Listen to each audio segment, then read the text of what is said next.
sets in motion. Okay, so we should have on the line here America's mayor, Mayor Giuliani, and we have Andrei Yermak. Thrusting a reluctant Ukraine into America's divided politics. We already know through transcripts and testimony, Giuliani pressured them to announce investigations important to then President Trump. But this is the first time we've heard his actual voice. I want very much to see that our two countries are able to work together. How Giuliani cajoled the Ukrainian presidential advisor on the other end of the line, first promoting debunked conspiracy theories that Ukraine, not Russia, was involved in US election meddling in 2016 and tried to hurt the Trump campaign.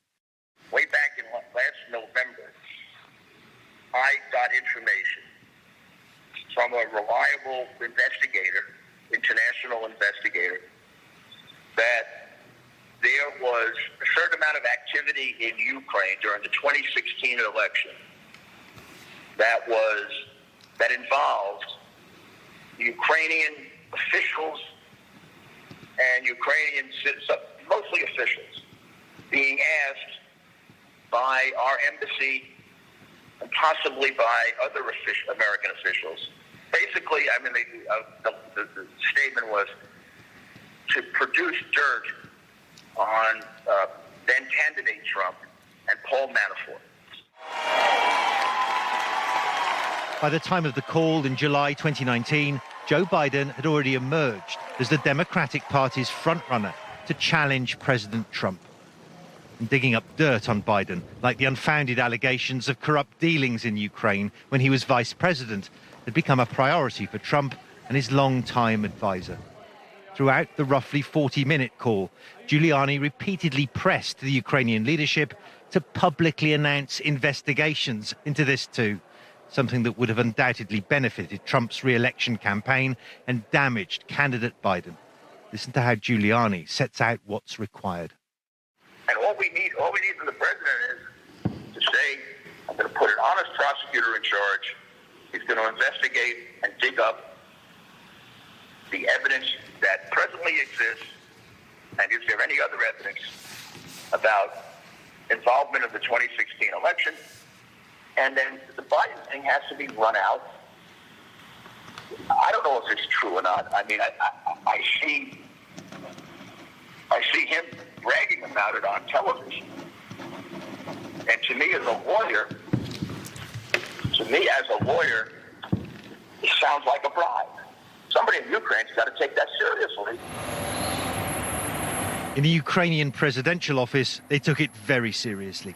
Then, as now, the country was fighting a desperate war against Russian-backed rebels in its east and heavily depended on US weapons and military aid to hold its ground, including millions of dollars that had been frozen by the Trump administration while Giuliani pursued these political investigations. Mindful of the need for a strong relationship with Washington, the Ukrainian presidential advisor on the call tried to assure Giuliani the investigations he wanted would be looked at. And we're ready this day immediately communicated to coordinate, to work and investigate everything which you listed.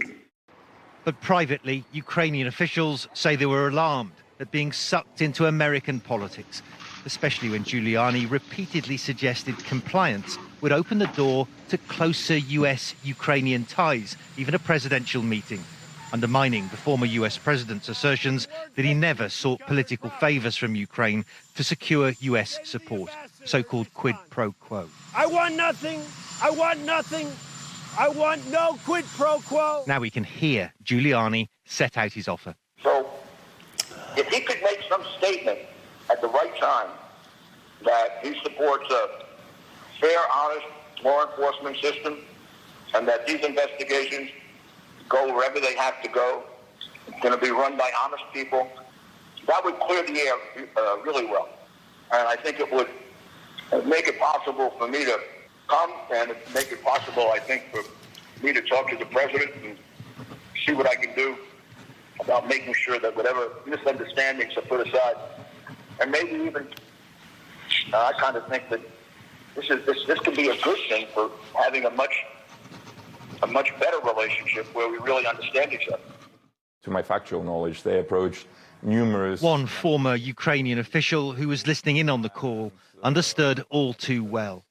He spoke to CNN last month of his outrage as he heard Giuliani try to force a deal that, in his words, threatened Ukraine's national security. Let me remind you, we're a country fighting an active war with Russia for many years. So anything to do with swapping, favors within our bilateral relationship in exchange for trying to get us involved into U.S. domestic politics is just wrong on many levels, like morally, ethically, and probably even legally.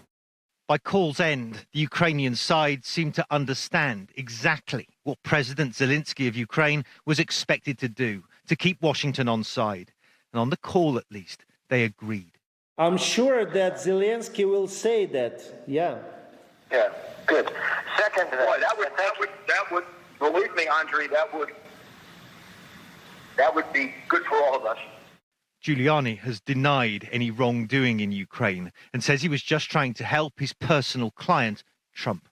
It was, of course, this and other aggressive attempts to coax Ukraine, vigorously denied by then administration officials, that led to former President Trump's first impeachment, in which he was eventually acquitted by the US Senate. It's hard to know if actually hearing Giuliani relentlessly pressing Ukraine like this. If he could say something like that, on his own in the conversation, it would go a long way. It would go a long way with the president to solve the problems. Would have in any way influenced the outcome of the impeachment.